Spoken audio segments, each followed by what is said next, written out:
Bonjour et bienvenue dans La L'Homme et moi, un programme produit par le ministère de la Transition écologique. Ici, vous l'avez compris, on s'intéresse à la LOM, la loi d'orientation des mobilités, entrée en vigueur le 26 décembre 2019. Son objectif est simple, des transports du quotidien plus faciles, moins coûteux et plus propres. Comment ça marche? Quels sont les impacts de cette loi sur vos déplacements et dans vos vies? Où en est-on? On vous dit tout avec celles et ceux qui sont au plus proche du dossier, les agents qui ont participé à son élaboration et qui travaillent tous les jours à sa mise en œuvre. Le vélo est plus que jamais au cœur des préoccupations individuelles et gouvernementales. Aujourd'hui, on en parle avec Charles Simonet et Salomé Grenet-Prechner. Bonjour Charles Simonet. Bonjour. Vous travaillez au ministère de la Transition écologique en tant que chef de projet Innovation et Mobilité durable. Vous avez participé à l'élaboration de la loi d'orientation des mobilités et à sa mise en œuvre. Et vous vous occupez plus particulièrement de la thématique du vélo. Je suis en charge du fonds mobilité active, donc qui consiste à une enveloppe de 350 millions d'euros sur 7 ans, permettant de financer des infrastructures cyclables dans tous les territoires, y compris en Outre-mer. Donc concrètement, on met en place des appels à projets annuels qui permettent de trouver et de financer des projets d'infrastructures cyclables de qualité et répondant à des critères techniques qu'on définit au préalable. Et nous sommes aussi avec Salomé Grenet-Prechner. Bonjour. Bonjour. Vous êtes juriste et stagiaire au sein du ministère de la Transition écologique. Vous aussi, vous vous intéressez aux problématiques des mobilités durables et vous travaillez sur les appels à projets vélo. Alors avant de se plonger dans la LOM, j'ai une question. Quelle est la place du vélo dans vos vies ? Elle est très importante. Moi, j'ai un grand-père qui était un grand cycliste, et je ne me déplace quasiment qu'à vélo ou en transport en commun quand j'ai pas mon vélo ou quand il est en réparation. Mais c'est que ça, j'ai pas mon permis de conduire, je veux pas mon permis de conduire et je n'ai que mon petit vélo avec moi. Et pour vous, Charles ? Alors moi, elle est peut-être un peu moins importante que celle de Salomé, mais le vélo a quand même une place assez importante. Alors moi, j'aime bien varier un peu tous les modes de transport, mais c'est vrai que j'utilise beaucoup le vélo pour mes trajets parisiens, donc intramuros notamment, parce que c'est assez pratique du coup de se déplacer à vélo et c'est même le moyen de transport le plus rapide parmi tous les autres. Dans vos trajets quotidiens, comme Charles et Salomé, vous vous déplacez déjà peut-être à vélo, mais la route est encore longue avant qu'il ne devienne un moyen de transport privilégié des Français. Aujourd'hui, en France, le vélo ne représente que 3% des trajets. Avec la LOM, l'objectif du gouvernement, c'est de tripler ses déplacements à vélo d'ici 2024. Pour atteindre cet objectif, 350 millions d'euros sont consacrés à un plan vélo inédit qui court sur 7 ans. C'est la première fois qu'un tel budget est débloqué pour ce mode de déplacement. Une petite révolution pour un réel changement de paradigme. Si vous roulez à vélo, vous savez qu'il est essentiel de pouvoir partager la route avec les autres usagers sans danger. Pour celles et ceux qui ont encore quelques appréhensions, il faut savoir que la sécurité est l'une des priorités du gouvernement. Depuis 2 ans, on observe des changements, Charles Simonet. Donc, ce qui est mis en place, c'est des pistes cyclables, par exemple, comme on peut le voir un peu partout. Donc elles peuvent être séparées de la chaussée. On peut mettre en place des voies vertes. Ce qu'on appelle voies vertes, c'est lorsque des piétons, des vélos ou d'autres mobilités douces peuvent circuler dessus. On peut avoir dans certains cas des bandes cyclables qui peuvent s'avérer utiles, notamment lorsque la largeur totale de la chaussée est limitée. Donc ça peut permettre de mettre en place quand même un espace réservé aux vélos et aux piétons des fois qui souhaiteraient circuler. Depuis l'entrée en vigueur de la LOM, 215 millions d'euros ont été attribués à 533 projets de pistes cyclables ou de voies vertes partout en France. Vous avez des exemples en tête, Salomé Grenet-Prechner ? C'est très varié sur l'ensemble du territoire français métropolitain et outre-mer. Par exemple, le 3e appel à projet qui a financé pour la ville de Paris un itinéraire cyclable qui relie le pont de la Concorde à la porte de Saint-Ouen. Donc ça, c'est en zone urbaine. Et là, en outre-mer, à La Réunion, par exemple, il y a donc cette voie verte qui a relié une ancienne voie cyclable pour aller jusqu'à un lycée, pour que le lien puisse se faire et que les collégiens, les lycéens puissent aller à l'école à vélo. Et après, il y a également des projets qui sont financés dans des zones rurales. La ville de Cahors, par exemple, dans le département du Lot, qui est une ville très, très, très rurale. C'est la préfecture et pourtant, il n'y a que 20 000 habitants. Donc là, c'est pareil, a été financée une voie verte qui relie un axe très passant en se servant des voies ferrées.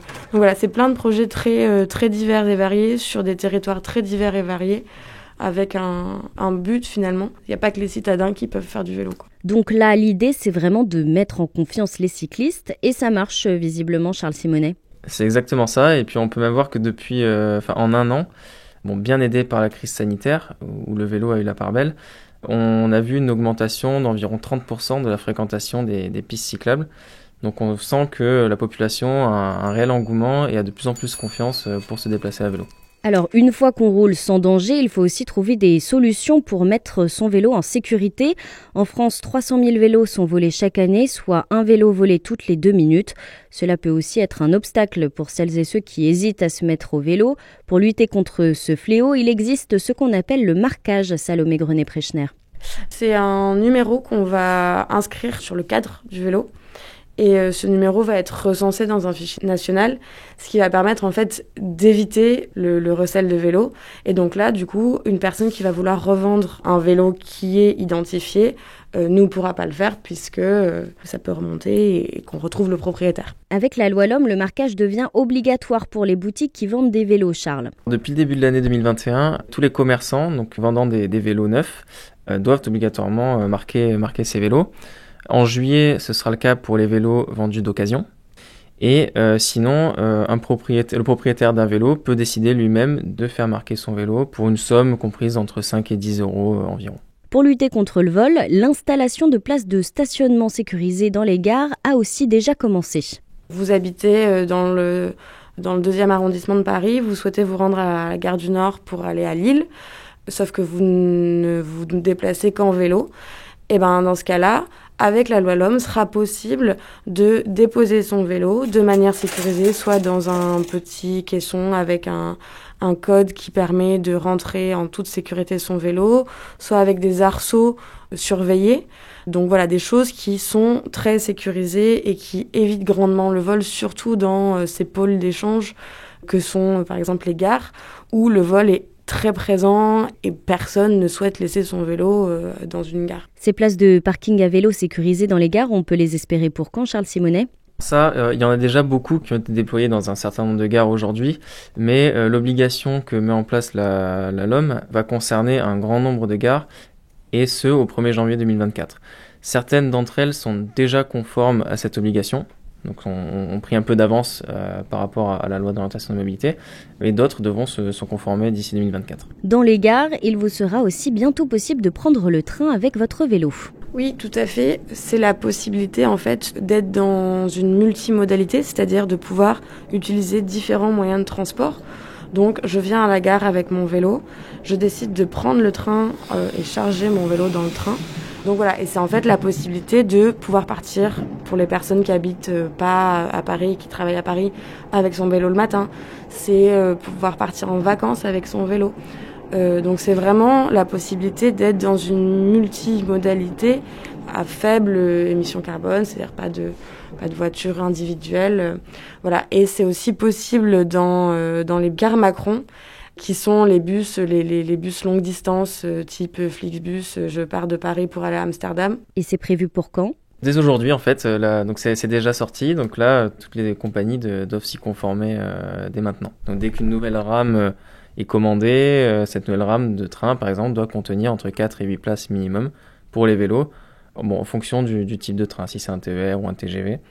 Et pour les cars Macron, c'est pareil, donc tous les nouveaux cars devront avoir 5 places minimum. Ça, c'est une mesure que vous attendez avec impatience, Salomé Grenet-Prechner. J'habite actuellement à Lille, je viens de Biarritz aujourd'hui, je dois m'y prendre 6 mois à l'avance pour réserver une place de vélo dans un TGV. Et quand j'arrive avec mon vélo dans le TGV, on me dit non, vous montez pas, il n'y a pas de place, c'est pour les valises. Donc effectivement, c'est une mesure qui, moi, a un impact très concret sur ma manière de vivre et ma manière de me déplacer. Si vous n'êtes pas encore tout à fait convaincu d'utiliser le vélo comme votre moyen de transport numéro 1, il reste encore un argument de taille, le forfait mobilité durable. Comment ça fonctionne, quand demander ce forfait mobilité durable, vous saurez tout dans un prochain épisode. Un mot pour conclure, Salomé Grenet-Prechner ? Faites du vélo. Le message est passé, merci beaucoup à vous deux. Dans la loi d'orientation des mobilités, les plus jeunes ne sont pas oubliés. Il faut inculquer la culture du vélo dès le plus jeune âge.